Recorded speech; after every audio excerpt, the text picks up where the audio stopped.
दोस्तों, स्वागत है आप सभी का आपके अपने यूट्यूब चैनल प्राइम प्रभाकर पर।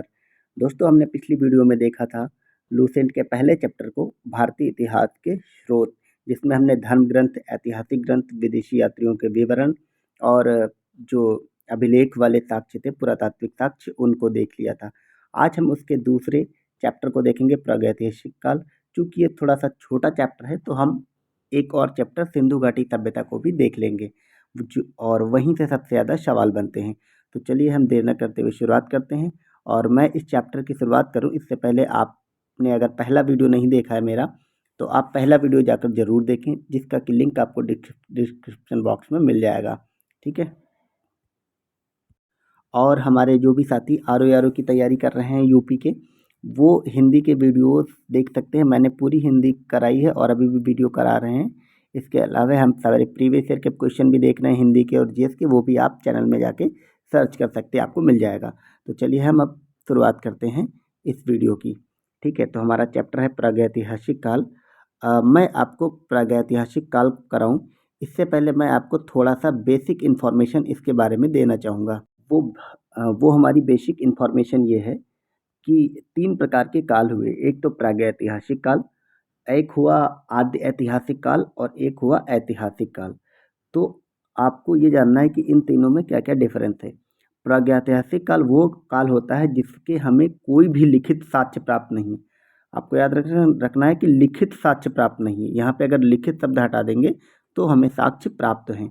और आद्य ऐतिहासिक काल जो है वह काल होता है जिसको कि लिखित साक्ष्य तो प्राप्त हैं, लेकिन हम उन्हें अभी तक पढ़ा नहीं जा सका है।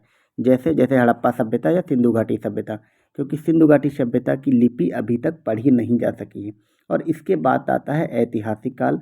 ऐतिहासिक काल वह काल होता है जिसके साक्ष्य भी उपलब्ध हैं और जिसको कि पढ़ा भी जा रहा है या पढ़ा गया है, जैसे कि वैदिक काल और उसके बाद के काल को। ठीक है, तो चलिए अब हम लूसेंट में देखते हैं क्या लिखा हुआ है इसके बारे में। तो नंबर 1 पॉइंट देखते हैं कि जिस काल में मनुष्य ने घटनाओं का कोई लिखित विवरण उद्धृत नहीं किया, उसे प्रागैतिहासिक काल कहते हैं। ये वही कहते हैं जो मैंने आपको अभी बताया। मानव विकास के उस काल को इतिहास कहा जाता है जिसका विवरण लिखित रूप में उपलब्ध है। यानी कि इसमें ये बात कही गई कि इतिहास हम सिर्फ उसको कहते हैं जिसका विवरण लिखित रूप में उपलब्ध है। ठीक है। नेक्स्ट पॉइंट है कि आद्य ऐतिहासिक काल उस काल को कहते हैं जिस काल में लेखन कला के प्रचलन के बाद उपलब्ध लेख पढ़े नहीं जा सके। ये वही बात, आद्य ऐतिहासिक काल वह होता है कि जिसके कि लिखित साक्ष्य हैं लेकिन पढ़ा नहीं गया, जैसे कि हड़प्पा या सिंधु घाटी सभ्यता। अगला पॉइंट देखते हैं कि ज्ञानी मानव अर्थात होमोसेपियन, जो हम लोग आजकल हैं, का प्रवेश इस धरती पर आज से करीब 30 या 40 हजार वर्ष पूर्व हुआ था। तो यानी होमोसेपियंस का आपको याद रखना है कालक्रम क्या है, ये कब धरती पे आए थे, 30 या 40 हजार वर्ष पूर्व। ठीक है। अगला देखते हैं कि पूर्व पाषाण युग के मानव की जीविका का मुख्य आधार था शिकार। ठीक है, अब हम आ गए हैं यहाँ पे पाषाण युग पे। ठीक है, पाषाण युग पे जो पूर्व पाषाण काल के लोग थे उनका जो मेन जीवन था वो शिकार पे निर्भर था। अगला देखते हैं कि आग का आविष्कार पूरा पाषाण काल में एवं पहिए का आविष्कार नवपाषाण काल में हुआ। ये कौन कौन से आविष्कार किस काल में हुए, ये अक्सर एग्जाम में सवाल बनते हैं। ठीक है, तो आपको याद रखना कि आग जो है वो पूरा पाषाण काल में बनी थी और पहिया जो था वो नवपाषाण काल में खोजा गया था। सॉरी, बना नहीं, खोजा गया था। ठीक है। अगला देखते हैं कि मनुष्य में स्थायी निवास की प्रवृत्ति नवपाषाण काल में हुई। उसने सबसे पहले कुत्ता को पालतू जानवर बनाया। ये सब फैक्ट आपको पॉइंट याद रखने हैं। ठीक है। नवपाषाण काल में मनुष्य स्थायी रूप से बसना शुरू हुआ। इससे पहले ये सब घुमंतु थे, इधर उधर घूमा करते थे। उसका कारण ये है क्योंकि उससे पहले ये सब शिकार करते थे और इनका जीवन जो था वो शिकार पे ही निर्भर था। क्योंकि नवपाषाण काल में कृषि विकसित हुई और ये लोग खेती करने लगे और दूसरे पशुपालन करने लगे। इसी कारण इनको खेती के लिए इनको एक जगह पे बसना हुआ और इन्होंने स्थायी निवास बनाए और पहला पालतू जानवर इन्होंने कुत्ते को बनाया। नेक्स्ट पॉइंट देखते हैं कि मनुष्य ने सर्वप्रथम तांबा धातु का प्रयोग किया था और उसके द्वारा बनाया जाने वाला प्रथम औजार जो था वो कुल्हाड़ी था। और कुल्हाड़ी कहाँ प्राप्त हुई, ये भी लिखा है कि अतिरम पक्कम से कुल्हाड़ी प्राप्त हुई है। तमिलनाडु में पड़ता है ये स्थान। ठीक है, ये फैक्ट आपको याद रखना है। अगला है कि कृषि का आविष्कार नवपाषाण काल में हुआ, जहाँ जैसा कि मैंने ऊपर आपको बताया। प्रागैतिहासिक अन्य उत्पादक स्थल जो हैं वो मेहरगढ़, जो कि पश्चिमी बलूचिस्तान में स्थित है। मेहरगढ़ कहाँ है, बलूचिस्तान, यानी कि ये पड़ता है पश्चिम में पाकिस्तान वाले हिस्से में, ठीक है। अगला देखते हैं कि कृषि के लिए अपनाई गई सबसे प्राचीन फसल गेहूं एवं जौ थी। तो सबसे प्राचीन फसल जो मानव ने बोई थी वो थी गेहूं और जौ, ठीक है। अगला देखते हैं कि पल्लावरम नामक स्थान पर प्रथम भारतीय पुरापाषाण कलाकृति की खोज हुई। तो जो प्रथम कलाकृति की खोज हुई है पुरापाषाण काल की, वो पल्लावरम नामक स्थान पर प्राप्त हुई। ये भी पड़ता है तमिलनाडु में। अगला पॉइंट देखते हैं कि भारत में पूर्व प्रस्तर युग के अधिकांश औजार स्फटिक के बने थे। स्फटिक बोलते हैं पत्थर को, ठीक है। अधिकांश औजार उस समय पत्थर के ही बनते थे, क्यों? क्योंकि धातु का खोज नहीं हुआ था। अगला पॉइंट देखते हैं कि भारत का सबसे प्राचीन नगर मोहनजोदड़ो था, हिंदी भाषा में जिसका अर्थ होता है मृतकों का टीला। ये मोहनजोदड़ो, इन सबको हम विस्तार में सिंधु घाटी सभ्यता में देखेंगे। तो इस प्रकार हमारा ये प्रागैतिहासिक काल का चैप्टर हो गया है, ठीक है। अब हम चलिए शुरुआत करते हैं हमारे तीसरे चैप्टर को लूसेंट के, जो कि है सिंधु घाटी सभ्यता। और ये बहुत ही महत्वपूर्ण है, क्योंकि सबसे ज़्यादा सवाल अगर प्राचीन भारत से कहीं से बनते हैं तो ये सिंधु घाटी सभ्यता से बनते हैं, ठीक है। तो चलिए हम सबसे पहले देखते हैं कि लूसेंट क्या कहती है इसके बारे में, कि रेडियो कार्बन C14 जैसी नवीन विश्लेषण पद्धति के द्वारा सिंधु सभ्यता की सर्वमान्य तिथि जो है वो 2350 ईसा पूर्व से 1750 ईसा पूर्व मानी जाती है। तो ये आपको कालक्रम याद रखना है कि सिंधु घाटी सभ्यता का कालक्रम क्या है, 2350 से 1750 ईसा पूर्व, ये इसका कालानुक्रम है, ठीक है। अब चलिए देखते हैं इसकी खोज। तो सिंधु घाटी सभ्यता की जो खोज है वो राय बहादुर दयाराम साहनी ने करी थी। आपको यहाँ पे दयाराम साहनी याद रखना, ये अक्षर एग्जाम में आता है, राय बहादुर तो इनके आगे लगता है पर ये लिखा नहीं रहता है, ठीक है। नेक्स्ट देखते हैं कि सिंधु सभ्यता को प्राक ऐतिहासिक अथवा कांस्य युग में रखा जा सकता है। इस सभ्यता के मुख्य निवासी द्रविड़ एवं भूमध्य सागरी थे। आपको याद रखना है कि जो सिंधु घाटी सभ्यता के लोग थे वो द्रविड़ थे और भूमध्य सागरी थे, यानी भूमध्य सागर से यहाँ घूमते घूमते आ गए थे, ठीक है। और ये कांस्य युगीन सभ्यता भी थी, आपको याद रखना। अगला देखते हैं कि सिंधु सभ्यता के सर्वाधिक पश्चिमी पुरा स्थल जो है वो सुतका गैंडोर है। ये आपको याद रखना कि सिंधु घाटी सभ्यता का जो आकार था वो चतुष्कोणीय था, और ये इस टाइप से ऐसे बना हुआ था, ठीक है। अगर हम भारत का मैप, मैं आपको समझाता हूँ इसी पे, अगर हम भारत का ये मैप ऐसे लें तो भारत के ये मैप अच्छा नहीं बना, लेकिन आप मैं समझाने के लिए बताता हूँ। तो यहाँ पे अफगानिस्तान और ये पाकिस्तान ऐसे, ये आ जाके ये ऐसे इसका बनता है। ये पूरा सिंधु घाटी सभ्यता ऐसे विकसित थी। इधर महाराष्ट्र तक, इधर उत्तर प्रदेश का इलाका, इधर पाकिस्तान का इलाका, और इधर अपना बलूचिस्तान अफगानिस्तान वाले एरिया में पड़ जाता है, ठीक है। ये इसका चतुष्कोणीय आकार था, कभी कभी सवालों में पूछ लेता है इसका आकार कैसा था। तो ये हम देखते हैं कि किस क्षेत्र में कौन सा सर्वाधिक प्राचीन था, सर्वाधिक पश्चिमी हिस्सा, सर्वाधिक दक्षिणी हिस्सा ऐसे था। तो जो सर्वाधिक पश्चिमी स्थल था वो तुतका गैंडोर था, जो कि बलूचिस्तान में पड़ता है। अगला देखते हैं सर्वाधिक पूर्वी स्थल आलमगीर में पड़ता है, जो कि जिला मेरठ उत्तर प्रदेश में पड़ता है। और आर और यूपी पीसीस वाले तो इसको याद ही कर लेंगे कि आलमगीरपुर वर्तमान में किस जिले में, तो ये मेरठ में। सर्वाधिक जो उत्तरी पुरा स्थल है वो मांडा में पड़ता है। मांडा कहाँ पड़ता है? जिला अखनूर जम्मू कश्मीर में, ठीक है। और सर्वाधिक जो दक्षिणी पुरास्थिक स्थल है वो दाइमाबाद है, ये पड़ता है अहमदनगर जिला और स्टेट है महाराष्ट्र। ये मैंने ऐसे गोद दिया था, पर आप यहाँ पे एग्जैक्ट देख सकते हैं। तो जो सबसे पश्चिमी है वो कहाँ पड़ेगा? सुतका गैंडोर बलूचिस्तान अफगानिस्तान में, और ये पूर्वी पुरा स्थल आलमगीरपुर उत्तर प्रदेश, और सर्वाधिक उत्तरी जम्मू कश्मीर में, और सर्वाधिक दक्षिणी दाइमाबाद महाराष्ट्र में।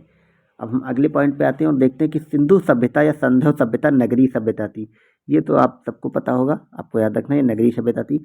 और सैंधव सभ्यता से प्राप्त परिपक्व अवस्थल वाले स्थलों में से केवल 6 को ही बड़े नगर की संज्ञा दी गई है। तो इसमें जो भी, चूंकि ये नगरीय सभ्यता थी तो बहुत सारे नगर पाए गए, लेकिन 6 बड़े नगर थे। वो कौन कौन से थे उन्हीं के बारे में हमें विस्तार से पढ़ना है। तो वो शहर थे मोहनजोदड़ो, हड़प्पा, गढ़वारीवाला, धौलावीरा, राखीगढ़ी और कालीबंगन। इन सबसे तो खूब सारे सवाल बनते हैं। देखते हैं नेक्स्ट पॉइंट क्या कहता है, कि स्वतंत्रता प्राप्ति के पश्चात हड़प्पा संस्कृति के सर्वाधिक स्थल गुजरात में खोजे गए हैं। ये फैक्ट है, ये पूछा जा सकता है कि स्वतंत्रता के बाद सर्वाधिक स्थल कहाँ पे खोजे गए, तो वो गुजरात में, ठीक है। अगला देखते हैं कि लोथल और सुतका गोंडा ये सिंधु सभ्यता का बंदरगाह था। आपको याद रखना, ये जो हमने ऊपर देखा सुतको गोंडा, ये जो अफगानिस्तान में है, तो ये दोनों क्या थे? ये बंदरगाह थे। अगला देखते हैं कि जुते हुए खेत और नक्काशीदार ईंटों के प्रयोग का साक्ष्य हमें मिलता है कालीबंगन से। ये जुते हुए खेत का साक्ष्य, ये सवाल तो इतनी बार आया है, सारे स्टेट पीसीएस में लगभग एक बार पूछा ही गया, जितने भी वनडे के एग्जाम होते हैं, तो ये आपको याद रखना है, कभी भी पूछा जा सकता है, बहुत इंपॉर्टेंट है। और साथ ही नक्काशीदार ईंटों का प्रयोग, ये कहाँ हुआ? कालीबंगन से। ठीक है, कालीबंगा किस राज्य में भारत में पड़ता है? ये पड़ता है राजस्थान में। ठीक है, अगला देखते हैं, मोहनजोदड़ो से प्राप्त अन्नागार संभवतः सिंधु सभ्यता की सबसे बड़ी इमारत थी। तो अलग अलग इमारतें होती थी, जो अन्नागार थे वो बड़ी इमारत थी। मोहनजोदड़ो से प्राप्त बृहद स्नानागार एक प्रमुख स्मारक है, जिसके मध्य स्थित स्नान कुंड जो था वो 11.88 मीटर का एवं लंबा था, एवं 7.01 मीटर चौड़ा तथा 2.43 मीटर गहरा था। अगला देखते हैं कि अग्निकुंड लोथल एवं कालीबंगन से प्राप्त हुए हैं। तो अग्निकुंड जो हैं वो लोथल से भी मिले हैं और कालीबंगन से मिले। ये आपको याद रखना है कि कौन सी चीज़ कहाँ पे मिली है, क्योंकि अक्सर सवाल यहीं से बनाया जाता है। अगला पॉइंट देखते हैं कि मोहनजोदड़ो से प्राप्त एक सील पर 3 मुख वाले देवता यानी कि पशुपतिनाथ की मूर्ति मिली है। ये कहाँ से मिली है? मोहनजोदड़ो से। ठीक, उसके चारों तरफ हाथी है, गैंडा है, चीता है और भैंसा विराजमान। अगला देखते हैं कि मोहनजोदड़ो से नर्तकी की एक कांस्य मूर्ति मिली है। ये कांस्य मूर्ति की फोटो आप सबने देखी होगी। ठीक है, वो कहाँ से मिली? मोहनजोदड़ो से। अगला देखते हैं कि हड़प्पा की मोहरों पर सबसे अधिक एक श्रृंगी पशु का अंकल मिलता है। तो सबसे अधिक एक श्रृंगी पशु का अंकल कहाँ मिलता है? एक श्रृंगी का मतलब एक सींग वाला पशु, ये हड़प्पा की मोहरों में मिलता है। ठीक है, मनके बनाने का कारखाना लोथल एवं चन्नूदड़ों में मिले हैं। ये सब आपको पॉइंट टू पॉइंट याद रख लेना है, वीडियो को 1 से 2 बार देखनी है, आप कहीं पे नोट डाउन कर लेना। ठीक है, क्योंकि ये एज इट इज उठा करके सवाल पूछा जाएगा। ठीक है, नेक्स्ट देखते हैं कि सिंधु सभ्यता की लिपि जो थी वो भाव चित्रात्मक थी। आप समझ रहे हैं, जो सिंधु सभ्यता में जो लिखा गया है, जो कि अभी तक पढ़ा नहीं गया है, वो कैसी थी? वो भाव चित्रात्मक थे। उन्होंने शब्द नहीं लिखे, जैसे हम लोग ये सब लिखा हुआ, ये शब्दों में लिखा हुआ अलग अलग, ये देवनागरी है, हिंदी जिसमें लिखी जाती है, पर उन्होंने क्या किया, उनमें भाव बने थे और चित्रों के माध्यम से आपको भाव समझना है। तो जो कि अभी तक नहीं समझा गया, उस पर काम चल रहा है। अगला देखते हैं कि ये जो लिपि थी, ये दाएं से बाएं की तरफ लिखी जाती थी। जैसे हम लोग अभी लिखते हैं तो हम लोग बाएं से दाएं लिखते हैं, लेकिन ये ऐसे लिखी जाती थी, इधर से इधर। जब एक अभिलेख से अधिक पंक्तियों का लिखी जाती थी, जब अभिलेख एक से अधिक पंक्तियों का होता था, तो पहली पंक्ति दाईं से बाईं और दूसरी पंक्ति बाईं से दाईं लिखी जाती थी। आपको याद रखना है, इनकी तो अलग ही लिपि थी। अगर एक ही लाइन है तो इधर से इधर लिखी जाएगी, लेकिन अगर ये कई से सारे लाइनों में लिखा गया तो ऐसे लिखते थे ये लोग, ऐसे लिखते थे, फिर ऐसे शुरू ऐसे ऐसे करके आगे बढ़ते थे। चलिए अब नेक्स्ट देखते हैं। नेक्स्ट क्या है कि सिंधु सभ्यता के लोगों ने नगरों और घरों के विन्यास के लिए ग्रिड पद्धति अपनाई। ग्रिड आप समझते हैं क्या होता है? जो ऐसे कटा होता है, एकदम क्लियर कट जिसमें बना होता है। अगला देखते हैं कि घरों के दरवाजे और खिड़कियां सड़क की ओर ना खुलकर पिछवाड़े की ओर खुलते थे, यानी कि ये पीछे की तरफ, घर के पीछे मेन रोड पे इनके दरवाजे नहीं खुलते थे, पीछे की तरफ खुलते थे। केवल लोथल नगर के घरों के दरवाजे मुख्य सड़क की ओर खुलते थे। तो ये सवाल कई बार बना है और ये पढ़ सकता है कि इनके जो मैक्सिमम दरवाजे थे सबके घर, ये पीछे की तरफ खुलते थे, लेकिन लोथल इसमें अपवाद था, इसका जो दरवाज़ा था वो मुख्य सड़क की ओर खुलता था। ठीक है, अलग देखते हैं कि सिंधु सभ्यता की जो मुख्य फसल थी गेहूँ और जौ थी। अगला देखते हैं कि सिंधुवासी मिठास के लिए जो है शहद का प्रयोग करते थे। ये आपको याद रखना, ये फैक्ट ज़्यादा पूछा नहीं गया लेकिन पूछा जा सकता है कि उस समय चीनी वगैरह होती थी तो नहीं होती थी, क्योंकि गन्ने वगैरह का खोज नहीं हुआ था। अगला देखते हैं कि रंगपुर एवं लोथल से चावल के दाने मिले हैं, जिनसे धान की खेती होने का प्रमाण मिलता है। तो आपको ओवरऑल चावल और धान कहाँ मिला? रंगपुर और लोथल, ये तो सब आपको याद रखना। ठीक है, अगला देखते हैं कि चावल के प्रथम साक्ष्य लोथल से ही प्राप्त हुए हैं, ये लाइन को याद रखना। नेक्स्ट क्या है कि सुरकोतदा, कालीबंगन एवं लोथल से सैंधवकालीन घोड़े के अस्थिपंजर मिले हैं। यहाँ पे मैं आपको एक चीज़ बता दूं कि सिंधु घाटी सभ्यता में अगर आपको स्टेटमेंट आता है, ये आता है कि क्या घोड़े होने के साक्ष्य मिले हैं, तो नहीं मिले। वहाँ पे आपको कट करना है कि वो गलत होता है, ऐसे नहीं मिला था। केवल सुरकोतदा, कालीबंगा और लोथल से घोड़े के अस्थिपंजर के प्रमाण मिले, उससे घोड़े का कोई लेना देना नहीं है। ठीक है, अगला देखते हैं कि तौल की इकाई संभवतः 16 के अनुपात में थी।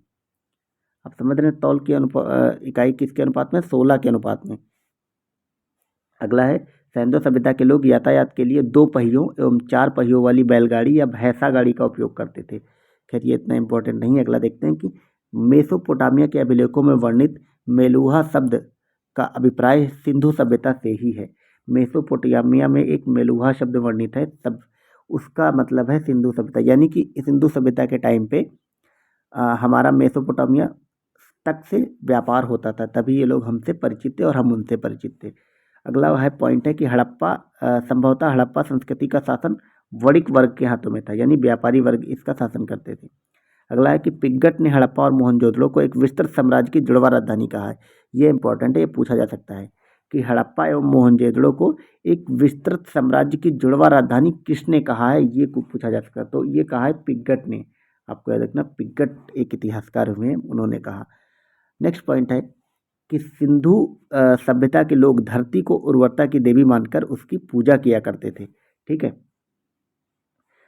तो देवी किसको मानते थे? धरती को उर्वरता की देवी। क्यों? क्योंकि धरती से ही वो लोग खेती करते थे, इसलिए धरती की वो लोग पूजा करते थे। अगला पॉइंट है कि वृक्ष पूजा और एवं शिव पूजा के प्रचलन के साक्ष्य भी सिंधु सभ्यता से ही मिले हैं। वृक्ष पूजा और शिव पूजा, इनके साक्ष्य सिंधु सभ्यता से मिलते हैं, लेकिन आपको याद रखना है कि मंदिर का साक्ष्य सिंधु सभ्यता से नहीं मिलता है। स्वास्तिक चिन्ह संभवतः हड़प्पा संस्कृति की देन है। इस चिन्ह से सूर्योपासना का अनुमान लगाया जाता है। सिंधु घाटी के नगरों में किसी भी मंदिर के अवशेष नहीं मिले हैं, जैसा कि मैंने आपको ऊपर बताया। अगला देखते हैं कि सिंधु सभ्यता में मातृ देवी की उपासना सर्वाधिक प्रचलित थी। मातृ देवी यानी कि ये मातृ देवी की पूजा होती थी उस समय। ठीक है, पशुओं में कुबड़ वाला सांड इस सभ्यता के लोगों के विशेष पूजनीय था। ठीक है, कुबड़ वाला सांड पूजा जाता था। अगला देखते हैं कि स्त्री मृण्मय मूर्तियाँ यानी कि मिट्टी की मूर्तियाँ अधिक मिलने से ऐसा अनुमान लगाया जाता है कि सैंधव समाज मात्र सत्तात्मक था। चूँकि मिट्टी की मूर्तियाँ मात्र सत्तात्मक बहुत सारी मिली, इसलिए ये अनुमान लगाया जाता है कि ये समाज मात्र सत्तात्मक रहा होगा, क्योंकि अक्सर हम देखते हैं जिसकी सत्ता होती है उन्हीं का इतिहास में ज़्यादा वर्णन किया जाता है। ठीक है, नेक्स्ट देखते हैं कि सैंधववासी सूती एवं ऊनी वस्त्रों का उपयोग करते थे। अगला है कि मनोरंजन के लिए सैंधववासी मछली पकड़ना, शिकार करना, पशु पक्षियों को आपस में लड़ाना, चौपड़ और पासा खेलना आदि साधनों का उपयोग करते थे। अगला है कि सिंधु सभ्यता के लोग काले रंग से डिजाइन किए हुए लाल मिट्टी के बर्तन बनाते थे। ठीक है, बर्तन का कलर उनके लाल होता था और उस पर डिजाइन वो लोग काले से करते थे। अगला देखते हैं कि सिंधु घाटी के लोग तलवार से परिचित नहीं थे। अगर ये स्टेटमेंट आ जाता क्या लोग तलवार से परिचित थे, तो नहीं। ठीक है, अगला है कि कालीबंगन एकमात्र हड़प्पाकालीन स्थल है जिसका निचला शहर सामान्य लोगों के रहने हेतु भी किले से घिरा हुआ था।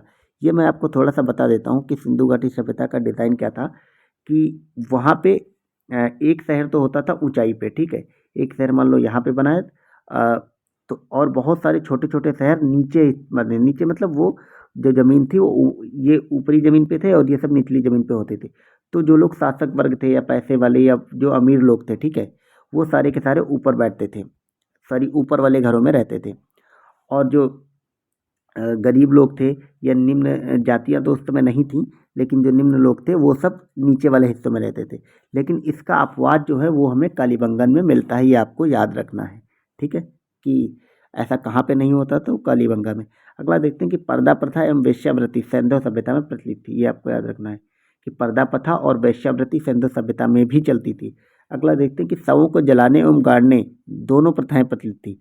हड़प्पा में शवों को दफनाने जबकि मोहनजोदड़ो में जलाने की प्रथा विद्यमान थी। ये आपको लाइन याद रखना है कि हड़प्पा में शवों को दफनाया जाता था और मोहनजोदड़ो में जलाया जाता था। लोथल एवं कालीबंगा में युग्म समाधियाँ मिली हैं। ये स्टेटमेंट आ सकता है कि आपको युग्म समाधियाँ मतलब कि जोड़े में रखा जाता था, दो दो लोग को एक साथ जला दिया या दफना दिया जाता था। अगला देखते हैं कि सैंधव सभ्यता के विनाश का संभवतः सबसे प्रभावी कारण बाढ़ रहा होगा। ये क्यों नष्ट हो गई सभ्यता, उसका कारण बाढ़ मानते हैं, वरना वैसे तो बहुत लोग मानते हैं। आग में पकी हुई मिट्टी को टेराकोटा कहा जाता है, ये आपको याद रखना है। ठीक है, टेराकोटा का किसे कहा जाता? आग में बनी मिट्टी को। वर्तमान में इस समय पे टेराकोटे के खिलौने बहुत चलते हैं, जैसे यूपी में गोरखपुर में के जो टेराकोटा के खिलौने हैं उनको जीआई टैग मिला हुआ है। ठीक है, अब चलिए यहाँ पे एक सारणी छूट गई थी ऊपर, वो मैं आपको करा देता हूँ कि सिंधु काल में विदेशी व्यापार कौन से देश से क्या क्या होता था, ये मैं आपको बता। जैसे तांबा, तांबा निकलता था खेतड़ी से। खेतड़ी तो इंडिया में ही है, उसमें राजस्थान में पड़ती है, और बलूचिस्तान में और ओमान से, यहाँ से व्यापार होता था तांबा का। चांदी का व्यापार होता था। ये पूरी सारणी, ये आपको याद, मतलब लूसेंट में जो भी सारणियाँ बनी हो उन सब पे आपको एक बार नज़र दौड़ा लेनी, एक से दो बार पढ़ लेना है, ताकि वो आपको वहाँ पे आए तो आप एलिमिनेट कर सकें। ठीक है, अगला देखते हैं चांदी। चांदी अफगानिस्तान और ईरान से आती थी। सोना कर्नाटक, अफगानिस्तान और ईरान से आता था। टिन अफगानिस्तान और ईरान से आते। आप देख रहे हैं अफगानिस्तान से कितना सारा व्यापार होता था। और गोमेद जो था वो सौराष्ट्र से आता था। लाजवर्द मेसोपोटामिया से आता था। और सीसा ईरान से आता था। आपको यहाँ पे लाजवर्द जो मेसोपोटामिया से आता था ये याद रखना है, क्योंकि ये बहुत इंपॉर्टेंट है। ठीक है, अब चलिए ये सब हमने देख लिया है। नेक्स्ट देखते हैं सैंधव सभ्यता के प्रमुख स्थल, और वो स्थल किस नदी के किनारे थे, उसके उत्खननकर्ता कौन थे, और वर्तमान में वो भारत में या पाकिस्तान में या कहाँ पे हैं। हमको वो सारे स्थल देखनी, ये सारणी के रूप में दिए गए हैं, क्योंकि ये एक ही सारणी आपके आने वाले जितने भी एग्जाम है, आर का हो, यूपीपीएससी का हो, एमपीपीएससी का, बीपीएससी का, और जितने भी वनडे एग्जाम होते हैं एसएससी वगैरह में, इसी एक सारणी से आपको 1 से 2 क्वेश्चन देखने को मिल जाएगा। तो यही सारणी है, इसको बहुत ध्यान से आपको देखना। आप स्क्रीनशॉट ले सकते हैं, इसके बाद मैं आपको बात पढ़ाऊंगा, आप वहाँ पे देखिए ध्यान से। ठीक है, तो सबसे पहले आता है हड़प्पा स्थल। ठीक है, हड़प्पा किस नदी के किनारे थी? हड़प्पा सभ्यता ये रावी नदी के किनारे थी, ये आपको याद रखना। ये नदी तो बहुत ज़रूरी याद रखना। ठीक है, और इसकी खोज 1921 में हुई थी। इसकी खोज किसने की? दयाराम साहनी और माधव स्वरूप वत्स। दो, दयाराम साहनी का नाम तो आपको पक्का ही याद रख लेना है। 1921 में हुई, रावी नदी के किनारे। और वर्तमान में हड़प्पा कहाँ पड़ता है? वर्तमान में हड़प्पा पाकिस्तान का मोंटा मोगरी जिले में पड़ता है। तो आपको मोंटा मोगरी जिला नहीं याद तो कोई फर्क नहीं पड़ता, लेकिन आप इतना याद रखें कि पाकिस्तान में पड़ती है हड़प्पा। ठीक है, नेक्स्ट हमारा जो स्थल है वो है मोहनजोदड़ो। मोहनजोदड़ो सिंधु नदी के किनारे विकसित हुई थी। तो यहाँ पे आपको ये इन चीज़ों पे ध्यान रखना है कि हड़प्पा रावी नदी के किनारे थी, मोहनजोदड़ो सिंधु नदी के किनारे। और जैसे इसकी खोज दयाराम साहनी ने करी थी, तो मोहनजोदड़ो की खोज राखाल दास बनर्जी ने करी थी, और इसकी जस्ट उसके 1 साल बाद 1922 में खोज हुई थी। ठीक है, और ये भी पाकिस्तान के सिंध प्रांत के लड़काना जिले में पड़ता है। तो आपको पाकिस्तान याद रखना है। ठीक है, तो हड़प्पा और मोहनजोदड़ो जो दोनों वर्तमान में पाकिस्तान में पड़ते हैं, इतना आपको याद रखना। नेक्स्ट हमारा स्थल है चन्हू-दड़ो। चन्हू-दड़ो भी सिंधु नदी के किनारे विकसित हुई थी, और इसकी खोज गोपाल मजूमदार ने करी थी, और ये 1931 में खोज हुई थी, और ये भी वर्तमान में पाकिस्तान के सिंध प्रांत में पड़ती है। नेक्स्ट हमारा शब्द है कालीबंगन। कालीबंगा जो थी वो घग्गर नदी के किनारे विकसित हुई। इसकी खोज बीबी लाल और बी के थापर ने करी थी। ये 1953 में खोजा गया। तो आपको यहाँ पे ये याद रखना है कि आपसे एक सवाल ये पूछ सकते हैं कि आज़ादी के बाद कौन सा पहला स्थल खोजा गया? तो वो खोजा गया था कालीबंगन 1953 में। ठीक है, और ये वर्तमान में राजस्थान के हनुमानगढ़ जिले में पड़ती है। ठीक है, नेक्स्ट देखते हैं कोट दीजी। कोट दीजी जो है ये भी सिंधु नदी के किनारे विकसित हुआ। इसकी खोज फजल अहमद ने करी थी 1953 में, ये भी खोजा गया था। और ये सिंधु प्रांत का खैरपुर स्थान है, और सिंधु प्रांत है तो इट मीन्स ये पाकिस्तान में लोकेटेड है। ठीक है, अगला देखते हैं रंगपुर। रंगपुर जो है वो मादर नदी के किनारे विकसित हुई। इसकी खोज रंगनाथ राव ने करी, और यह 1953-54 में खोजा गया, और यह गुजरात का काठियावाड़ जिला। आपको स्टेट केवल याद रखना, तो ये गुजरात में पड़ता है। ठीक है, अगला देखते हैं रोपड़। रोपड़ जो था वो सतलज नदी के किनारे विकसित हुआ, और इसकी खोज यज्ञदत्त शर्मा ने करी। ये 1953 से 56 के बीच खोजा गया, और ये पंजाब में पड़ता है। पंजाब में रोपड़ जिला ही है। नेक्स्ट स्थल है हमारा लोथल। लोथल तो भगवा नदी के किनारे हुई, ये आपको याद रखना, और ये इंपॉर्टेंट है। रंगनाथ राव ने इसकी खोज करी। 1955 से 62 के बीच खोजा गया ये, और गुजरात के में ये पड़ता है। गुजरात का जिला कौन सा है? अहमदाबाद। ठीक है, नेक्स्ट देखते हैं आलमगीरपुर। आलमगीरपुर जो है ये चूंकि अब हमने अभी देखा उत्तर प्रदेश में पड़ता है, मेरठ में, और ये हिंडन नदी के किनारे बसी थी। इसकी भी खोज जगदत्त शर्मा ने करी थी, जिन्होंने रोपड़ की खोज करी थी। ये 1958 में खोजा गया, और ये उत्तर प्रदेश की मेरठ जिले में है। नेक्स्ट देखते हैं सुतका गेडोर। ठीक है, सुतका गेडोर ये दाश्त नदी के किनारे खोजा गया, और इसकी खोज ऑरेंज स्टाइल और जॉर्ज डेल्स ने करी थी। ठीक है, और ये 1927 से एवं 62 में खोजा गया, और ये भी पाकिस्तान के मकरान में समुद्र तट के किनारे। ये कहाँ है? ये पाकिस्तान में पड़ता है। ठीक है, अगला देखते हैं बनमाली।